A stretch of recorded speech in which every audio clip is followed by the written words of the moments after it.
करण अपने कमरे में अपने बाबा के आने का इंतजार कर रहा था। उसके बाबा ने उसे बोल दिया था कि वो उसकी बात सुनने के लिए उसके कमरे में ही आएंगे।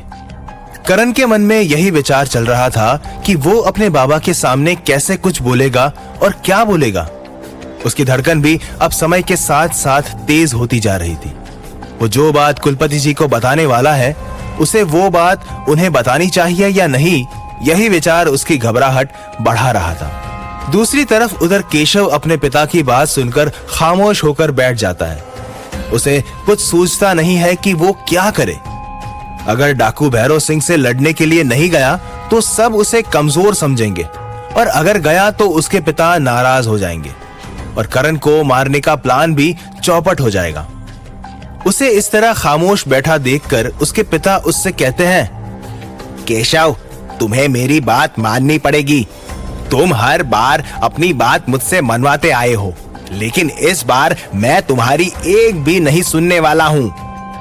अपने पिता की बातें सुनकर केशव गुस्से में आग बबूला हो जाता है।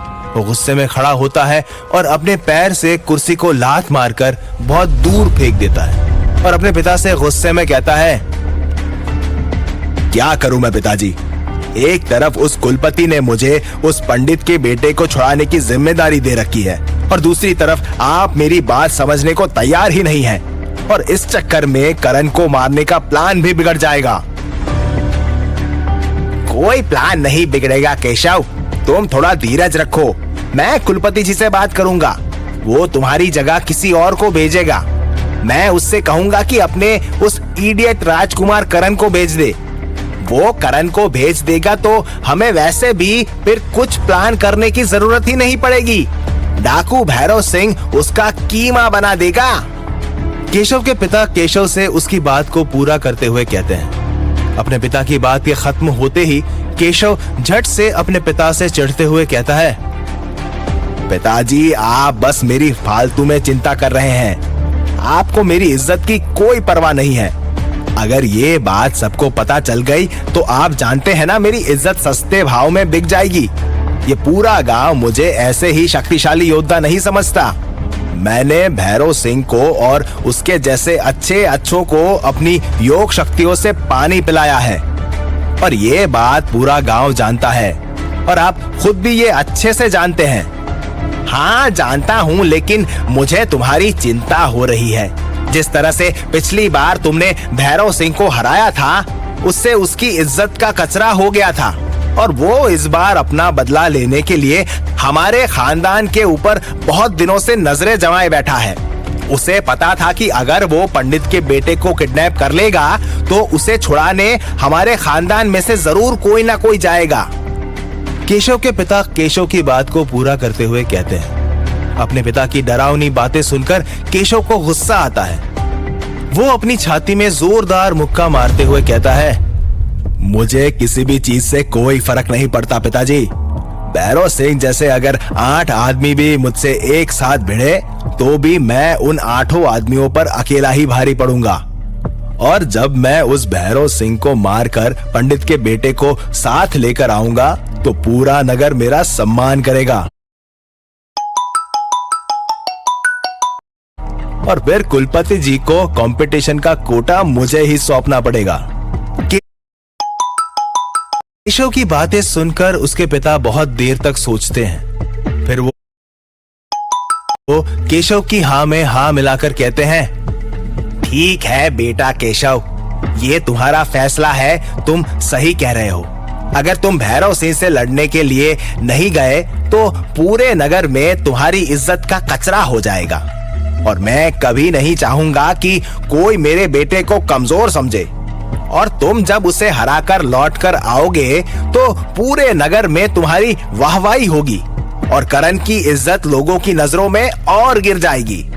तुम जाओ और उस भैरव सिंह का भूसा बना दो। मुझे तुम पर पूरा यकीन है कि तुम उसे आसानी से हरा दोगे। वो तो मैं जाऊंगा ही पिताजी, भैरव सिंह को धूल चटाकर ही आऊंगा, लेकिन सिर्फ एक बात की चिंता हो रही है मुझे। केशव अपने पिता से कहता है।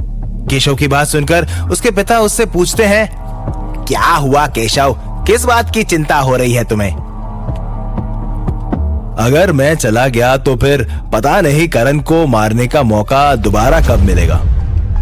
मैं उसे आज ही खत्म कर देना चाहता था। केशव अपना मुंह बनाते हुए अपने पिता से कहता है, कोई बात नहीं बेटा केशव, वैसे भी जब तुम आओगे तो तुम्हारी जय जयकार देखकर ही वो करण अपना सारा काम छोड़ देगा। और कुछ खास नहीं है उसमें, वरना कुलपति जी उसे छोड़कर तुम्हें क्यों भेजते भैरव सिंह से लड़ने। केशव के पिता केशव की बात का जवाब देते हुए बोलते हैं। अपने पिता की बात को सुनकर केशव उनसे जाते हुए कहता है, ठीक है पिताजी, लेकिन जहां तक हो सके प्रताप के जरिए आप ही इस मिशन को पूरा कर देना। मैं प्रताप के कमरे में जाकर उसको सारी प्लानिंग एक बार समझा देता हूं, आप बस उसका सहयोग कर देना। केशव की बात सुनकर उसके पिता हां में गर्दन हिला देते हैं। केशव अपने पिता के कमरे से निकलकर प्रताप के पास चला जाता है।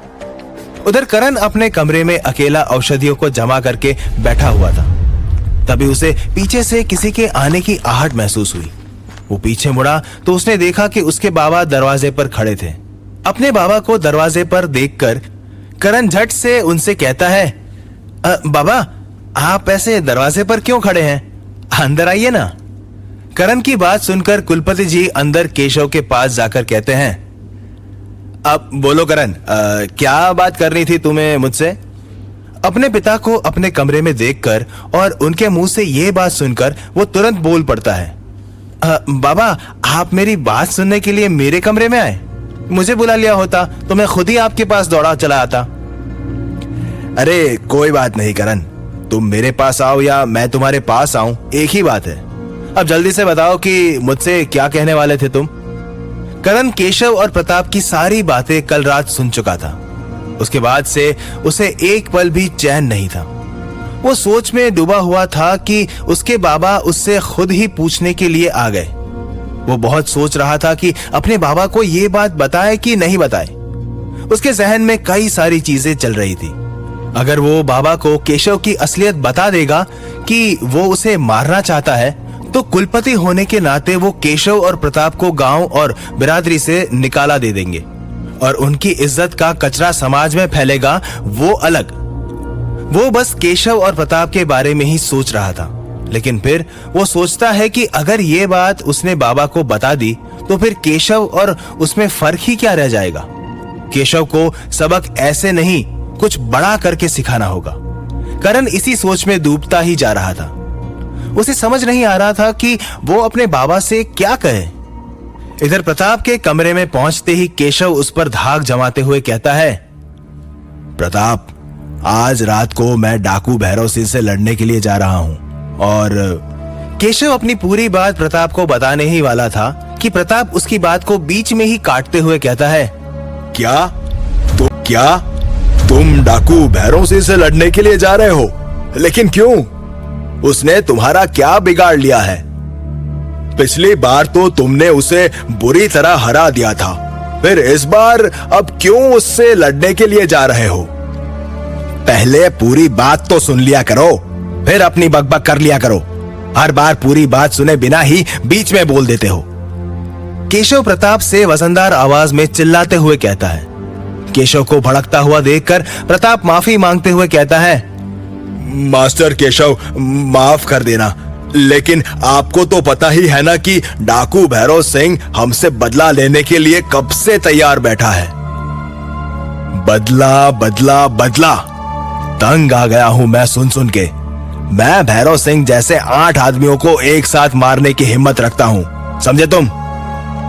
केशव फिर से भड़कते हुए प्रताप से कहता है। केशव को भड़कता देख प्रताप विनम्र होकर कहता है, हाँ मास्टर केशव, आपके सामने भैरव सिंह जैसे अगर 25 डाकू भी आ जाए तो आप उनको धूल चटा दोगे।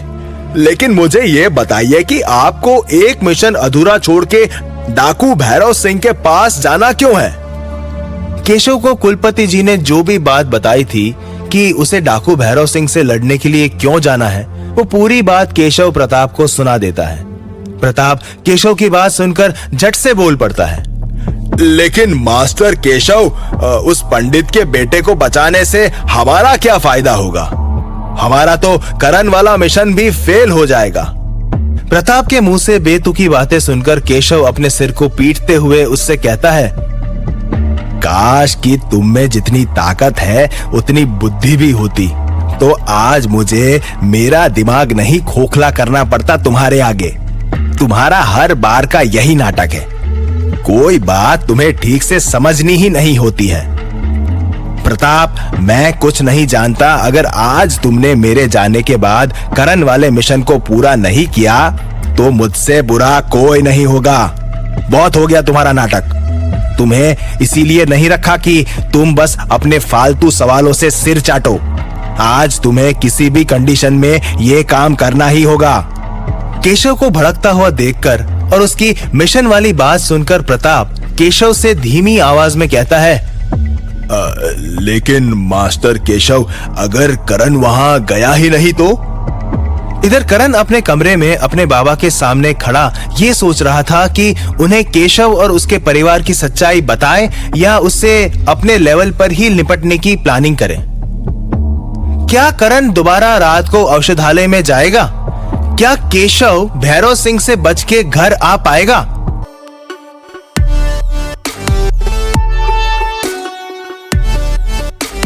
अगर हमारी ये वीडियो आपके लिए हेल्पफुल रही है तो हमारे चैनल को सब्सक्राइब कर लें और वीडियो को लाइक भी कर दें ताकि हमें इस जैसी और वीडियो बनाने के लिए मोटिवेशन मिल सके।